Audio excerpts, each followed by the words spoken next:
নাকি? আপনাকে কোনো দায়িত্ব কর্তব্য পালন করতে হবে না ঘোষাল বাবু। আমি আপনাকে কথা দিচ্ছি, আমি যদি আমার ছেলে কুন্তলকে বারণ করি তাহলে সে আপনার মেয়ে রিঙ্কুর সাথে কোনো দিন মেলামেশা করবে না। আপনি বারণ করবেন কেন? আমরা এখন সামালক সামালিকা। এ ব্যাপারে আমি তোমার সঙ্গে কোনো কথা বলতে বাধ্য নই। অজয় বাবু, আপনি কেন মাথা গরম করছেন? আপনার কথাই আপনার ছেলে কুন্তল যদি আমার মেয়েকে বিয়ে করতে রাজি না হয় তাহলে মেয়েটাকে আমি আর বাঁচাতে পারবো না। তাই একজন বাবা হিসাবে আপনাদের কাছে আমি করজোড়ে অনুরোধ করে বলছি, যদি আপনারা আমার প্রস্তাবে রাজি থাকেন তাহলে আপনাদের ছেলে কুন্তলকে আমি প্রচুর প্রচুর টাকা দিয়ে কিনে নেব। কত টাকা দিতে পারবেন? তা ধরুন 20 লাখ টাকা। ঘোষাল বাবু, হ্যাঁ বলুন। ওই 20 লাখ টাকার বিছানায় না শুয়ে আমি আমার ছেলে কুন্তলকে এক শিশি বিষ খাইয়ে মেরে দিতে পারি। কেন? তবু পাঠা ছাগল বিক্রির মতন নিজের ছেলেকে বিক্রি করে আপনার মতো কসাইয়ের হাতে তুলে দিতে পারবো না। আমিও টাকা দিয়ে স্বামী কিনতে চাই না। তোমার বাবার মতো আসামি কালো টাকা দিয়ে আমার মগজ ধুলাই করতে চাইছে। অজয় বাবু, কি আমার সম্বন্ধে আপনি বাজে কথা বলছেন? ঘোষাল বাবু, হ্যাঁ, বলুন। টাকা মানুষ তৈরি করে আর মানুষকে তৈরি করে ভগবান। তাই ভগবানকে টাকা দিয়ে কিনতে যাবেন না। কুন্তলকে আমার কাছ থেকে আপনি কিনে নিতে পারবেন না। কেড়ে যেমন নিতে পারবো না তেমনি তোমার বাবার গোয়ালে ছেড়ে দিতেও পারবো না। কারণ আমাদের বুকে একটাই সাইনবোর্ড লাগানো আছে, আর সেটা হলো honesty is the best policy. একটা ঘটনা চাপা পড়ে গেল, সেটা হচ্ছে বরের গাড়ি অ্যাক্সিডেন্ট। কিন্তু চাপা পড়ে যাবে না আমার বন্ধু গজেন্দ্র নারায়ণের মৃত্যু রহস্য। আর সেই রহস্য আমি টেনে বার করবই। শোন মা শোন, এই ব্যাপারটা নিয়ে তুই মোটেই ভাবিস না। কুন্তল যাতে তোকে বিয়ে করতে রাজি হয় সে ব্যবস্থা আমি করবো রে মা। কি করবে ড্যাডি? আর যাই করি তোদের দুই বোনের কোনো ক্ষতি তো আমি করতে পারবো না রে মা। তাই বলছি ভেঙে পড়িস না মা, মনটাকে বোঝা, মনটাকে শক্ত কর। স্যার, কে? রিঙ্কুর মনটা খুবই নরম স্যার। কুন্তল তুমি এসেছো? আরে তোর কাছে আসবে না তো কার কাছে আসবে রে মা? কুন্তল বাবাজি, আমার রিঙ্কু মাকে চিনতে নিশ্চয়ই তোমার কোনো অসুবিধা হচ্ছে না? মোটেই না, ও খুব ভালো মেয়ে স্যার, কোনো অহংকার নেই। আরে অহংকার নিয়ে ধুয়ে খাবে বাবাজি। মানুষকে ভালোবাসতে হবে, মানুষকে ভালোবাসতে শেখো। এখন থেকে তোমাদেরকে ভাবতে হবে তোমাদের ভবিষ্যৎ পরিকল্পনা। স্যার, আমি একটা চাকরি করতে চাই।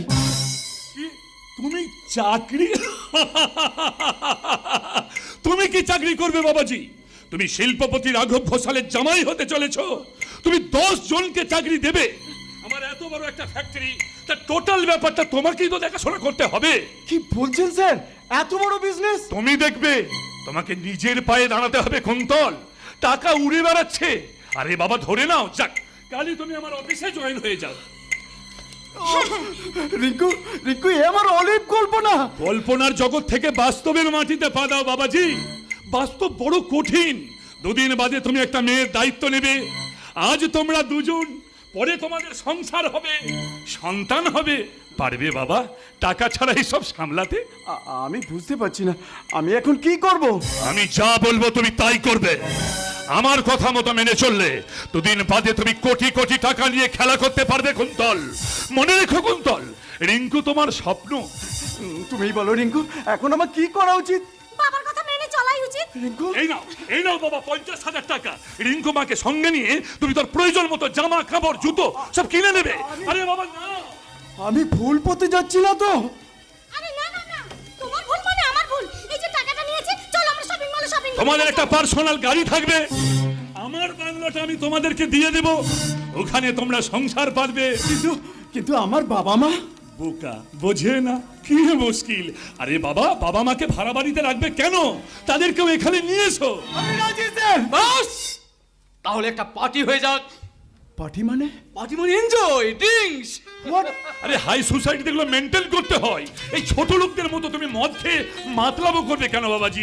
এখন থেকে প্র্যাকটিস করো, ভবিষ্যতে প্রয়োজন হবে। জাস্ট পার্টিসিপেট, অনলি 2 পেক।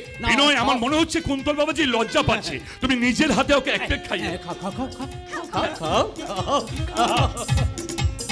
বাবা বাবা, কি কি বিশ্রী গন্ধ, কষ্ট হচ্ছে। আর একটু খাও।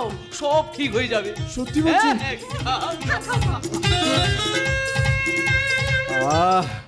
মাথাটা ঝিমঝিম করছে।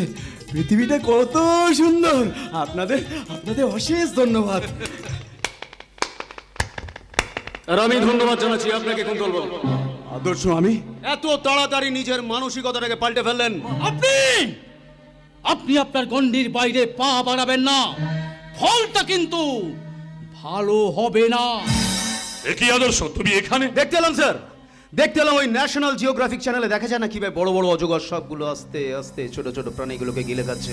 আদর্শ আদর্শ আমি রিঙ্কুকে ভালোবাসি। কিন্তু মদ তো আপনি ভালোবাসতেন না, তাহলে মদটা খাচ্ছেন কেন? ওটা কুন্তলের পার্সোনাল ব্যাপার। দেখো আদর্শ, এই বিষয়টা নিয়ে তুমি মাথা গলাবে না। মাথা গলাতাম না স্যার, বিশ্বাস করুন মাথাটা গলাতাম না যদি না কুন্তল বাবু আমার স্ত্রীর দাদা হতেন। কাজেই উনি আমার স্ত্রীর দাদা, উনি আমার আত্মীয়, ওনার সম্মানটা রক্ষা করার দায়িত্বটা আমার। কুন্তল আপনার আত্মীয় হলো, ও এখন আমার ভাবি স্বামী। তা আপনার ভাবি স্বামীকে আপনি আসামির কাঠ গলায় কেন দাঁড় করাতে চাইছেন রিঙ্কু দেবী?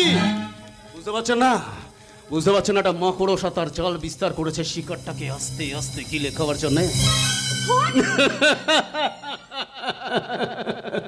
রিঙ্কু দেবী, হাটে বাজারে অনেক সস্তা দামের সবজি বিক্রি হতে দেখেছি, কিন্তু আপনার ভালোবাসাকে তো আপনি হাটে বাজারে সস্তা দামের সবজির থেকে বেশি সস্তা করে দিলেন।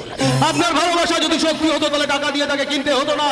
আপনার ভালোবাসা যদি সত্যি হতো তাহলে তাকে মদ খাইয়ে মাতাল তৈরি করতে হতো না। রিঙ্কু দেবী, এই আদর্শ, আমার এত বড় সাহস, আমার সামনে দাঁড়িয়ে আমার মেয়েটাকে অপমান করছো? আপনাকে হাত জোড় করে অনুরোধ করছি স্যার, দয়া করে দুটো ফুলের মতন জীবনকে আপনি নষ্ট করে দেবেন না। ও তুমি আমার ভবিষ্যৎ নষ্ট করতে এসেছো। আমার গাড়ি হবে, আমার বাড়ি হবে, সেই জন্য তুমি আমার প্রতি হিংসা করছো। আমি কিন্তু তোমাকে সহজে ক্ষমা করব না। কুন্তল বাবু, পিপিলিকা যখন উঠতে শেখে তখনই তার মৃত্যু ঘন্টা বাজতে শুরু করে দেয়।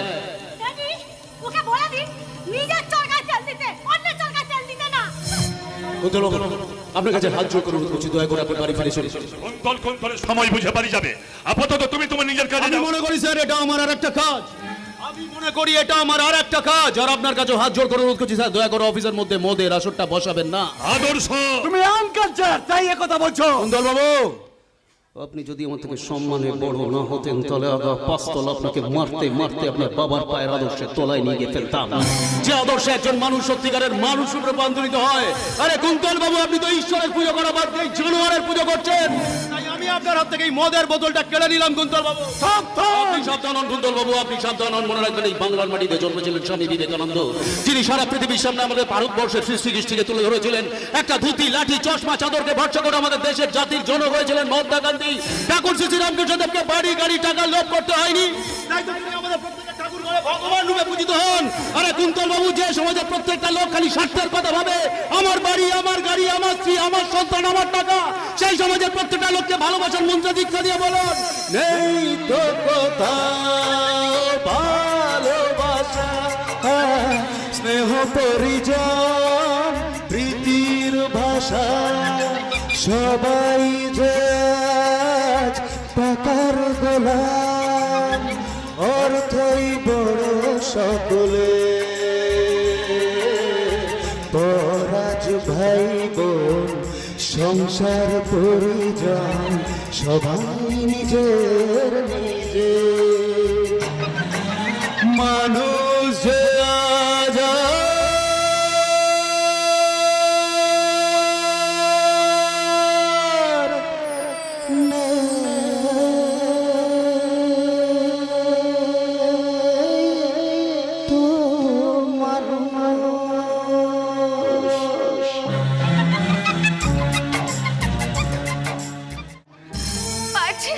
পারছি না এক্ষুনি এক ঝুড়ি বাসন মেজে আসলাম, এখন আবার এক বালতি কাপড় কাচতে হলো। সংসারে এত অভাব, ওইদিকে আবার আদর্শের মুখে শুধু সততার আদর্শের কথা।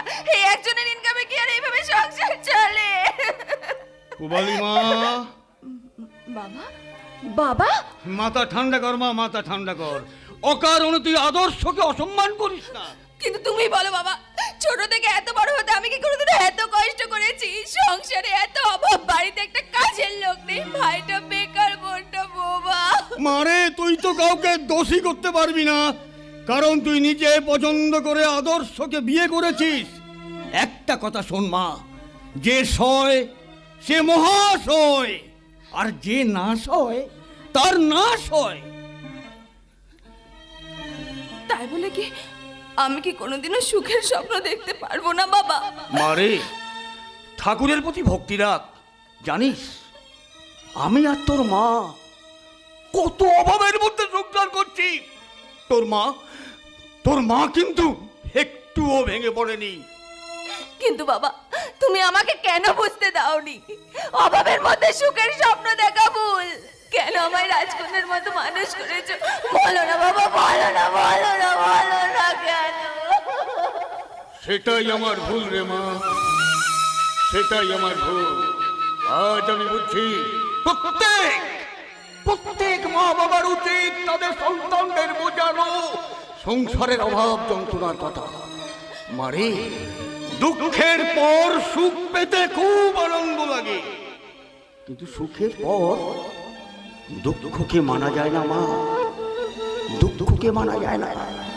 আমি বাড়ি যাই না, বাড়ি যাই। বাবা, মারে, যে কথাগুলো বললাম সেই কথাগুলো মেনে চলার চেষ্টা করিস, তাতে তোর ভালো হবে মা, ভালো হবে, ভালো হবে।